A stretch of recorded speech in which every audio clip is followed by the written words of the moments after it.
Hi, നമ്മൾ ഇന്ന് discuss ചെയ്യാൻ പോകുന്നത് നമ്മുടെ കണ്ണില് റോഡ് കോശം, കോൺ കോശം എന്ന് പറയുന്ന രണ്ട് പ്രകാശഗ്രാഹി കോശങ്ങളുണ്ട്.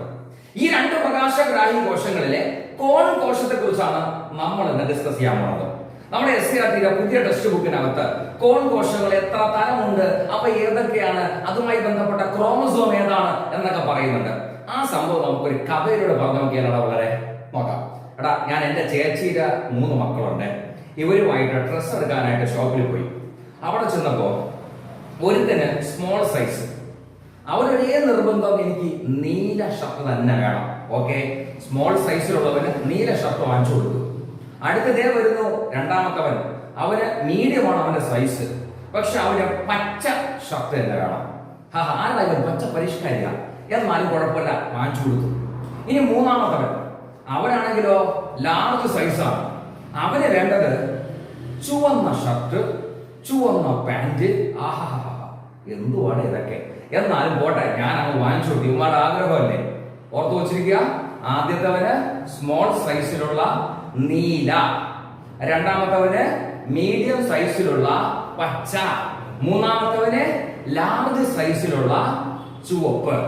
ക്ലിയർ അല്ലേ? ഇനി ശ്രദ്ധിച്ചു കേട്ടോ. നമ്മുടെ കോൺ കോശങ്ങൾ 3 തരം. ഒന്ന് എസ് കോൺ, രണ്ടാമത്തത് എം കോൺ, മൂന്നാമത്തത് എൽ കോൺ. അപ്പോ കോൺ കോശങ്ങളെ 3ആയി തരംതിരിക്കാം. എസ് കോൺ എന്ന് വിളിക്കാം, എം കോൺ എന്ന് വിളിക്കാം, അതുപോലെ എൽ കോൺ എന്ന് വിളിക്കാം. എസ് കോൺ എന്ന് പറയുന്നത് നമുക്ക് പ്രാഥമിക വർണ്ണകമായ നീലയെ ഉത്തേജിപ്പിക്കുമ്പോ, എം കോൺ എന്ന് പറയുന്നത് നമ്മുടെ പ്രാഥമിക വർണ്ണകത്തിലെ പച്ചയെ ഉത്തേജിപ്പിക്കുമ്പോ, എൽ കോൺ എന്ന് പറയുന്നത് നമ്മുടെ പ്രാഥമിക വർണ്ണകത്തിലെ ചുവപ്പിനെയാണ് ഉത്തേജിപ്പിക്കുന്നത്. പിടികിട്ടിയ? ഇനി എസ് എന്ന് പറഞ്ഞാൽ സ്മോൾ എന്ന അർത്ഥം. അതായത് സ്മോൾ തരംഗ ദൈർഘ്യമുള്ള നീലയെ ഉത്തേജിപ്പിക്കുന്നു. എം കോൺ എന്ന് പറഞ്ഞാൽ, എം എന്ന് പറഞ്ഞാൽ മീഡിയം. അപ്പൊ മീഡിയം തരംഗ ദൈർഘ്യത്തിലുള്ള പച്ചയെ ഉത്തേജിപ്പിക്കുന്നു. എൽ എന്ന് പറഞ്ഞാൽ ചുവപ്പിനെ ഉത്തേജിപ്പിക്കുന്നു. ഇപ്പൊ പിടികിട്ടിയ ഇവർ എന്തിനാണ് ഈ സൈസ് ഷർട്ടും പാൻസും ഒക്കെ വാങ്ങിച്ചത് എന്നുള്ളത്? ക്ലിയർ ആണോ പോയിന്റ്? ഇനി അടുത്തൊരു പോയിന്റ് കൂടെ ശ്രദ്ധിച്ചോ. എസ് കോൺ എന്ന് പറയുന്നത് ക്രോമസോം നമ്പർ 7 കാണപ്പെടുന്നത്. എന്നാൽ എം കോണും എൽ കോണും കാണപ്പെടുന്നത് എക്സ് എന്ന് പറയുന്ന ലൈംഗിക ക്രോമസോമിലാണ് എന്നതും മറക്കരുത്. ശ്രദ്ധിക്കണമെന്നുകൂടി.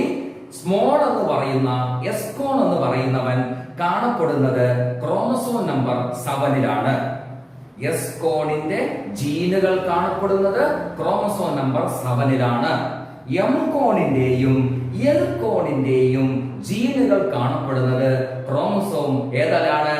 എക്സ് എന്ന് പറയുന്ന പുരുഷന്റെയും സ്ത്രീയുടെയും ലൈംഗിക ക്രോമസോമുകളിലാണ് എന്നത് മറക്കരുത്. ഇത്രയൊന്ന് ഓർത്തു വച്ചിരിക്കുക. ബാക്കി ഇതുപോലെ കുഞ്ഞു കുഞ്ഞു കുഞ്ഞു കുഞ്ഞു സാധനങ്ങളുമായിട്ട് ഞാൻ വീണ്ടും നിങ്ങളുടെ അടുത്ത് വരും. നമ്മുടെ വീഡിയോ നിങ്ങൾക്ക് ഇഷ്ടമായില്ലെങ്കിൽ സബ്സ്ക്രൈബ് ചെയ്തേക്കണടാ. ബൈ.